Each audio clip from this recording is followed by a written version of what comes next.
विधि 22 साल की नवयुवती थी जिसका अपनी दादी के अलावा दुनिया में कोई नहीं था। अचानक एक दिन दादी की मौत हो गई। विधि अब दुनिया में बिल्कुल अकेली रह गई थी। उसके बॉयफ्रेंड सनी के अलावा अब उसका इस दुनिया में कोई सहारा नहीं था। एक दिन विधि दादी की अलमारी खोलती है जिसमें उसे एक पुरानी बैंक की पासबुक और लॉकर की चाबी मिलती है। विधि बहुत हैरान हो जाती है। वह जानती थी दादी कितनी मुश्किलों से घर चला रही थी। फिर ऐसे में उनके पास से मिली ये लॉकर की चाबी देखकर विधि के मन में सवालों की झड़ी लग गई थी। ऐसा क्या है उस लॉकर में जिसके बारे में दादी ने उसे आज तक नहीं बताया। सवाल बहुत सारे थे जिनका जवाब ढूंढना था। दादी की डेथ सर्टिफिकेट लेकर जब वो बैंक पहुंची तो उसे दादी की लॉकर का एक्सेस मिल गया। उत्सुकतावश उसने लॉकर खोला तो उसमें सिर्फ उसे कुछ कागज दिखाई दिए। विधि कागज लेकर घर लौट आई। उन कागजों के मुताबिक मंथनपुर में एक बड़ी हवेली दादी के नाम थी। इतनी बड़ी हवेली है दादी के पास और हम सालों से इस 2 कमरे के किराए के मकान में जी रहे हैं। ऐसा क्यों किया दादी ने? खैर जो भी बात हो, अब तो ये हवेली मेरी है। मैं कल ही मंथनपुर के लिए निकलती हूँ। अगले ही दिन वो मंथनपुर के लिए निकल गई थी। बड़ी अजीबोगरीब सी जगह थी ये। मेन रोड से हवेली की तरफ जाने वाली सड़क बिल्कुल सुनसान थी। गाड़ी तो क्या, पैदल चलता हुआ भी कोई इंसान नहीं दिख रहा था। सड़क पर गहरा सन्नाटा पसरा हुआ था। सड़क के दोनों तरफ घने ऊंचे पेड़ लगे थे। इतने पेड़ पौधे होने पर भी वहां किसी भी पक्षी का कलरव नहीं था। कोई जानवर नहीं। धीरे धीरे अंधेरा हो रहा था। सड़क किनारे लगे घने पेड़ अब जंगल की तरह दिखाई पड़ रहे थे। सड़क पर फैली खामोशी अब विधि को डरा रही थी। कुछ ही देर में वो पैदल चलते हुए हवेली तक पहुंच गई थी। हवेली काफी पुरानी दिखाई पड़ रही थी। ऐसा लगता था कि सालों से वहां किसी ने पैर ही नहीं रखा। हवेली के 500 मीटर के दायरे में गिने चुने ही मकान थे और जो थे वो भी खाली पड़े हुए थे। विधि के मन में कुछ अजीब सी उथल पुथल मची हुई थी। मेन गेट खोलकर वो हवेली के अंदर पहुंच गई। अंदर का नजारा देखकर वो दंग रह गई थी। पूरी हवेली जगमगा रही थी। अंदर महंगे फर्नीचर और सजावटी सामान देखकर विधि का मुंह खोला का खोला रह गया था। अरे वाह, ये हवेली तो बहुत वेल मेंटेन्ड है। लगता है यहाँ जरूर कोई रहता है। हेलो, कोई है? कोई है यहाँ? विधि पूरी हवेली में घूमकर वहां रहने वाले व्यक्ति को ढूंढ रही थी। ढूंढते ढूंढते वो हवेली के अंदर आकर देखने लगती है। तभी एक बूढ़ी औरत ना जाने कहां से विधि के सामने आ जाती है। बूढ़ी के चेहरे पर गहरी झुर्रियां थी और कमर झुकी हुई थी। काला लबादा पहने, आधा मुंह पल्लू में छिपाए, वो औरत बेहद डरावनी लग रही थी। आउच! डरा दिया आपने। क्यों आई हो यहाँ? लौट जाओ। मैं कहीं नहीं जाने वाली। ये मेरी हवेली है। बाय द वे, आप कौन? यहाँ कोई नहीं रह सकता। शैतान रहता है यहाँ। लौट जाओ। शैतान? Very funny. अच्छा, तो हवेली हड़पने के लिए ये स्टोरी बनाई है आपने? विधि कुछ कहने वाली होती है, तभी वो देखती है कि बूढ़ी औरत हवेली की ओर देखकर कुछ सकपका गई है और अपना चेहरा ढकते हुए वो अचानक ही अंधेरे में कहीं गायब हो जाती है। बड़ी अजीब औरत थी। कुछ स्ट्रेंज ही जगह है। विधि हवेली के अंदर आ जाती है और अपना फोन निकालकर सनी को कॉल लगाती है। हेलो सनी, तुम विश्वास नहीं करोगे, ये हवेली तो हमारी सोच से भी ज्यादा खूबसूरत है। तुम बस जल्दी यहाँ आ जाओ। हाँ, मैं आज रात को ही निकलता हूँ। सुबह मिलते हैं, बाय। अगले दिन सुबह सनी भी हवेली पहुंच गया था। अरे यार, कहाँ फंसा दिया विधि ने। अंदर जाने तक का रास्ता नहीं है। हर तरफ झाड़ियाँ, पेड़ पौधे। ऊपर से मुझे कहा कि मेरी सोच से भी ज्यादा खूबसूरत है हवेली माय फुट। सनी बड़बड़ाता हुआ मेन गेट से अंदर जा रहा था। बाहर का कंपाउंड क्रॉस करने के बाद अब वो दरवाजे के सामने था। उसके नॉक करने से पहले ही दरवाजा खुद ब खुद खुल गया। सनी हैरान रह गया था। अंदर पहुंचकर उसने देखा हॉल में कोई भी नहीं है।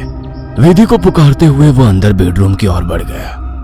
बेडरूम के अंदर का नजारा देखकर सनी अपने दांतों तले उंगलियां दबा ली। विधि अंदर बेड पर बैठी हुई थी। उसके लंबे बाल खुले हुए थे और उसके चेहरे को ढके हुए थे।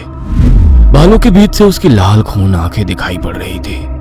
दोनों हाथ और पैरों की मदद से वो बेड पर ऐसे बैठी हुई थी मानो कोई जानवर हो। उसकी खूबसूरती गुलाबी त्वचा जगह जगह से कटी थी और सफेद पड़ गई थी। विधि को देखकर सनी जोर से चिल्लाया, विधि, ये क्या हो गया तुम्हें?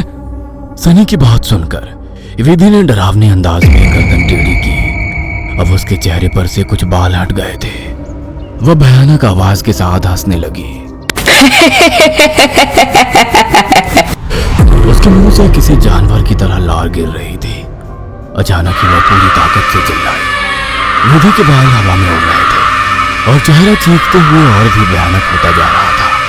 काले दांत और सफेद पड़ चुकी आंखें आकार में बड़ी होती जा रही थी। सनी के अंदर और देख पाने की ताकत नहीं बची थी। अपनी पूरी ताकत लगाकर वो कमरे से बाहर की तरफ भागा। बाहर हवेली के दरवाजे तक पहुंचा ही था कि विधि की दर्द से भरी आवाज सुनाई पड़ी। सनी, मुझे छोड़कर मत जाओ, मुझे बचा लो। सनी, ये मुझे नहीं छोड़ेगा। बहुत दर्द हो रहा है, बहुत दर्द हो रहा है। विधि जोर जोर से रो रही थी और सनी को रुकने के लिए बोल रही थी। विधि की ऐसी दर्द भरी आवाज सुनकर सनी तड़प उठा और दौड़कर उसके कमरे की तरफ वापस आ गया। ये सब क्या हो गया विधि? ये सब क्या हो गया? मैं क्या करूं, बोलो। बहुत भूख लगी है, तेरा खून पीना है। इतना कहकर विधि अजीब तरीके से मुस्कुराने लगती है और अपने हाथों और पैरों की मदद से जमीन पर रेंगते हुए सनी की ओर बढ़ती है। सनी बिजली सी तेजी दिखाकर कमरे से बाहर निकल आता है और कमरे का दरवाजा बाहर से बंद कर देता है। सनी की कुछ समझ नहीं आ रहा था। वह विधि की मदद करना चाहता था। उसे ऐसी हालत में छोड़ना उसे मौत के मुंह में धकेलने जैसा था। वह बाहर जाकर मदद मांगने का निर्णय लेता है और तुरंत बाहर निकल आता है। हवेली के अंदर दूर दूर तक केवल सन्नाटा छाया हुआ था। अंदर से रह रहकर विधि की दर्द भरी चीखें सुनाई दे रही थी। मदद की उम्मीद में सनी दौड़ते हुए आगे भागे जा रहा था। तभी उसकी नजर एक चर्च पर पड़ी। चर्च काफी जर्जर हालत में था। सनी इधर उधर देखता हुआ अंदर पहुंच गया। दोनों हाथ आपस में बांधकर वो फूट फूट कर रो रहा था। Please God help me, please. कहाँ जाऊं मैं? किससे मदद मांगू? प्लीज। कोई प्रॉब्लम है क्या? मुझे बता सकते हो? फादर की बात सुनकर सनी सारी बातें फादर को बता देता है। परेशान मत हो डियर, मैं तुम्हें हॉली वाटर दे रहा हूँ। जाकर अपनी गर्लफ्रेंड के ऊपर छिड़क देना। God bless. Sunny holy water लेकर हवेली लौट आया था। उसने विधि के रूम का दरवाजा खोला तो वो दीवारों पर चल रही थी। उसके मुंह से खून बह रहा था और वो जोर जोर से हंस रही थी। दरवाजा खोला देख उसने टेढ़ी सी नजर से सनी को देखा और दीवार से नीचे कूदकर उसकी ओर बढ़ने लगी। सही समय पर सनी ने हॉली के ऊपर छिड़क दिया। एक जोरदार चीख के साथ दूर जा गिरी और एक काला सा साया कमरे से बाहर की तरफ जाता हुआ दिखाई दिया। विधि, वो चला गया। तुम ठीक हो? हाँ, वो चला गया, लेकिन अब वो अकेला नहीं आएगा। वो बुढ़िया सही कहती थी, ये घर नहीं शैतान का बसेरा है। यहाँ एक नहीं 5 शैतानी ताकत है। जल्दी चलो विधि, हम यहाँ से दूर निकल जाएंगे। सनी विधि को सहारा देकर ले जाने लगता है। तभी विधि की आंखें पलट जाती है और वो सनी को दूर धकेल देती है। सनी जाकर दीवार में टकरा जाता है। तभी फादर वहां आ जाते हैं।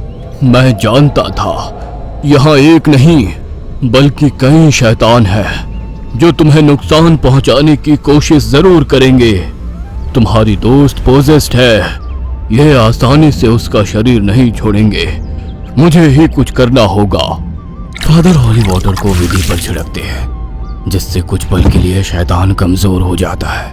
उसी समय वे दोनों उसे बेड से बांध देते हैं। उसके बाद फादर प्रेयर बोलने लगते हैं और वाटर की कुछ बूंदें उसके ऊपर गिराने लगते हैं। विधि पूरी ताकत लगाकर चीख रही थी। फिर कुछ देर बाद अचानक उसने चीखना बंद कर दिया।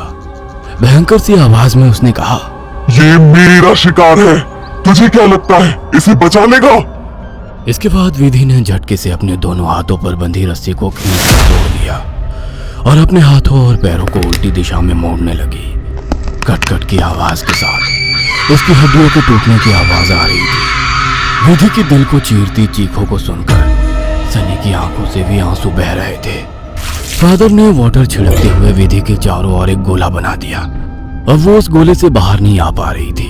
फादर लगातार प्रेयर कर रहे थे अचानक कड़ाकती आवाज आई और विधि की गर्दन पीछे की तरफ घूम गई। विधि का शरीर निढाल होकर जमीन पर गिर गया। सनी पागलों की तरह विधि विधि चिल्ला रहा था। फादर के लिए इस समय सनी की जान बचाना जरूरी था, इसलिए वे उसे घसीटते हुए हवेली से बाहर ले आए और दरवाजे पर वाटर छिड़क कर वहां से बाहर आ गए। सनी अभी भी जमीन पर सिर टिकाकर फूट फूट कर रो रहा था और फादर की आंखों में भी को ना बचा पाने की तकलीफ साफ दिखाई दे रही थी।